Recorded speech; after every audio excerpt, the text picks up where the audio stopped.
ದೇವಾ, ಯುವರಾಜ. ಹೌದು. ಧರ್ಮ ಪೂಜ್ಯ, ನಿಮಗೆ ಅನಂತಾನಂತ ವಂದನೆಗಳು. ತಮ್ಮ ದಿವ್ಯ ದರ್ಶನದಿಂದ ನನ್ನ ಪಾಪಕರ್ಮಗಳೆಲ್ಲ ನಶಿಸಿದಂತಾಯಿತು.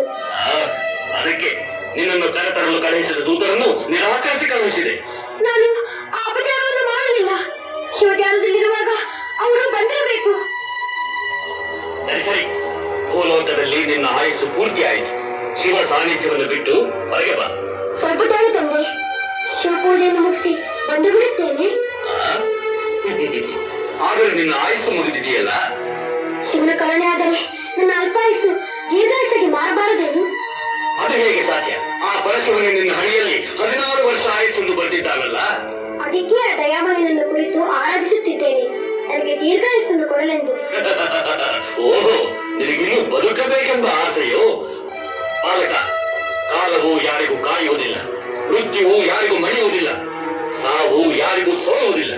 ತಂದೆ, ದಯಮಾಡಿ ನನ್ನೊಡನೆ ವಾದ ಮಾಡಿ ಕಾಲ ವಿಳಂಬ ಮಾಡಬೇಡಿ. ನನ್ನ ಗುರಿ ಸಾಧಿಸಲು ಅವಕಾಶ ಕೊಡಿ, ನಿಮಗೆ ಕೈ ಮುಗಿಯುತ್ತೇನೆ. ಉದ್ದಟ, ಕಾಲನಿಗೆ ಕಾಲ ವಿಳಂಬದ ಆರೋಪವನ್ನು ಹೊರಿಸುವಿಯಾ? ನನ್ನ ಆಯುಸ್ಸನ್ನು ನಿಗದಿ ಮಾಡಿದ ಆ ಪರಮೇಶ್ವರನನ್ನು ಕಂಡು ಮಾತನಾಡುವವರೆಗೂ ನಾನು ಬರಲಾರೆ ಪ್ರಭು, ಬರಲಾರೆ. ಆ ಪರಶುವನ್ನು